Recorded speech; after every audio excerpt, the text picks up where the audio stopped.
Let's go ahead and discuss format.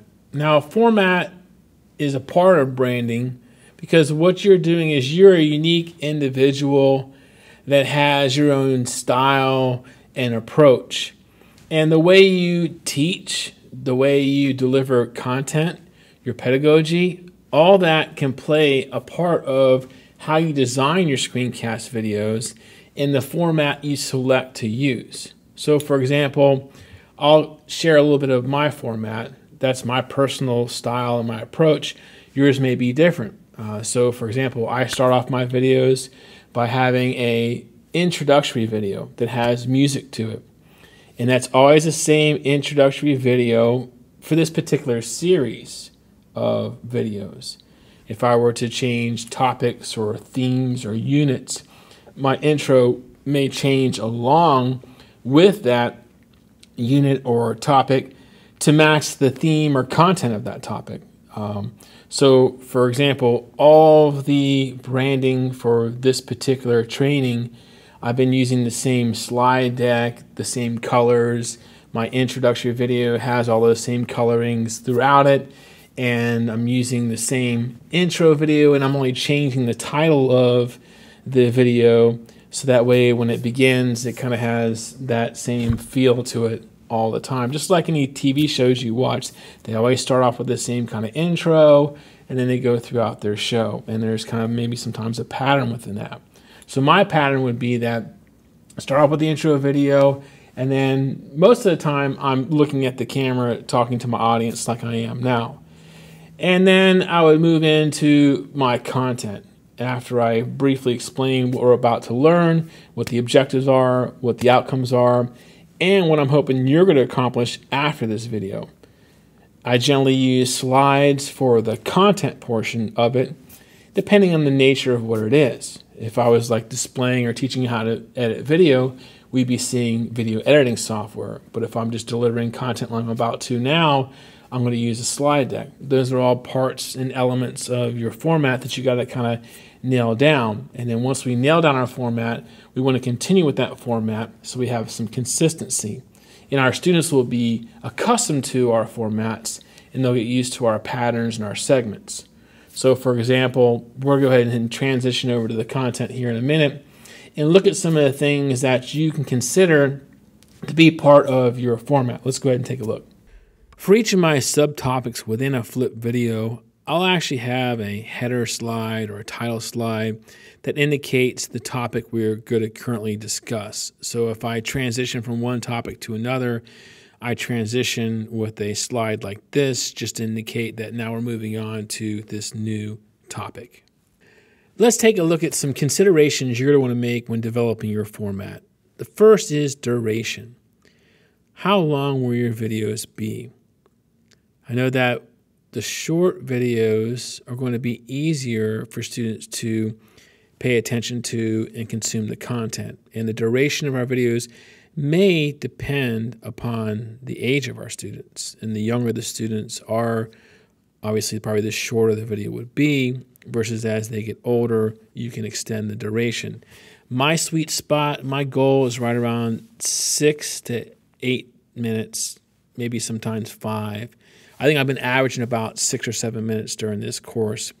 I try not to go over 10. If I'm going to go over 10, I'm going to actually try to see how I can break that down or chunk that content into separate videos. So chunk your content. Try not to blend too many topics into one video. If you can chunk those out, that's better for your students, in my opinion.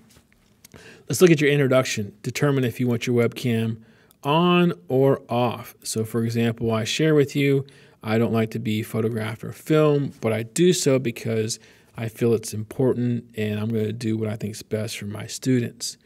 So that's a personal preference, but go ahead and determine that. And maybe sometimes, I understand how things get.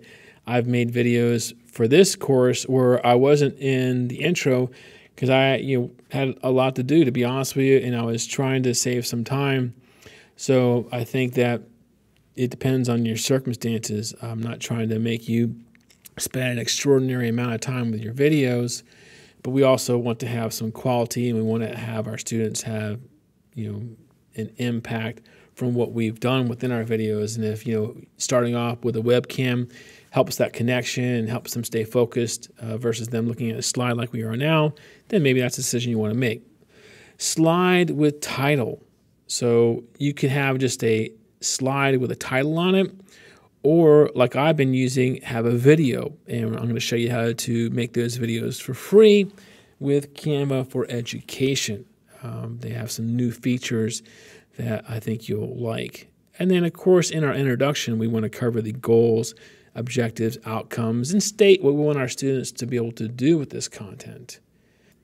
So let's talk about content, platform for content. What I mean by that is, are you going to use Google Slides? Will you house your content? Maybe you're a math teacher, you use a digital whiteboard. And so all your videos, you think of Khan Academy, he has a very unique format. He has, his colored pens and pencils, and he does a phenomenal job with his videos. If you haven't seen any of Khan Academy's videos, just go on YouTube and search up Khan Academy and watch a few moments of his videos.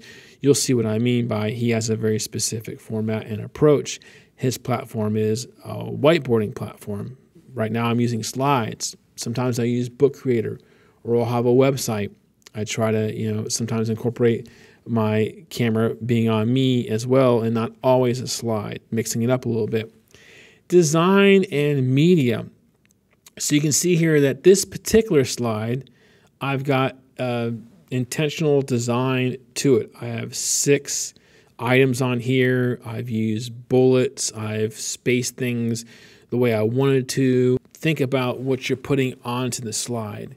I avoid large amounts of text, sentences, and paragraphs.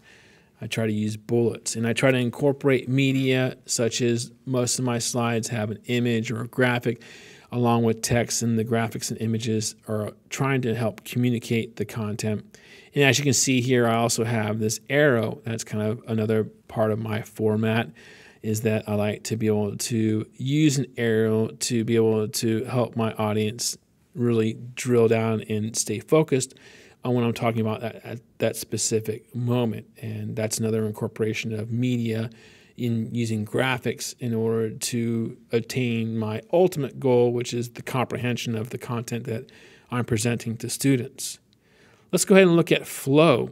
That it means to me that there's segments and there's patterns. So my flow is intro, video, a quick kind of summary of what we're about to learn, go into my content, and hopefully wrap up with, this is what you need to go ahead and do. Here's your next steps. I want you to apply what we just learned and produce this and then turn in whatever that may be. And that kind of is my flow to what I do. So you may have something different. So think about your flow. And then student engagement. How are students going to be engaged? I'll be honest with you. If every single lesson we give to students is just us speaking over a slide deck, and they consume it, and then they go on to the next one. They're just constantly just taking in content, but not doing anything with what they learned.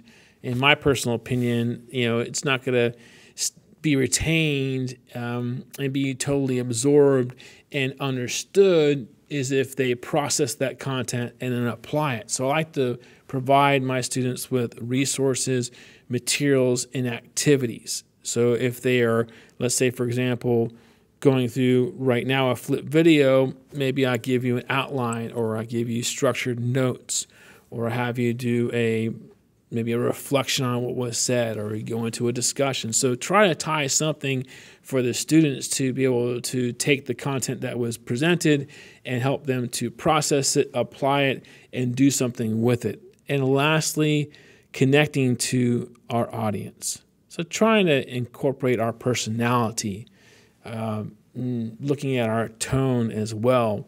So I try to, with you, I'm being very professional. Using all academic language. My tone is very serious, that type of thing. If I were making a video for students, I may loosen up a little bit and lighten up the conversation, speak more in terminologies that they would understand, and, maybe kind of slowly as we progress through the year, reveal some of myself and some of my personal things about me through my videos to help try to develop that relationship with my students. And we don't want to be dry and monotone and boring. We want to, connect to our audience so they stay engaged. And I think using your personality and the tone that you take with your students can help accomplish that. So those are some things for you to consider in regards to developing your format.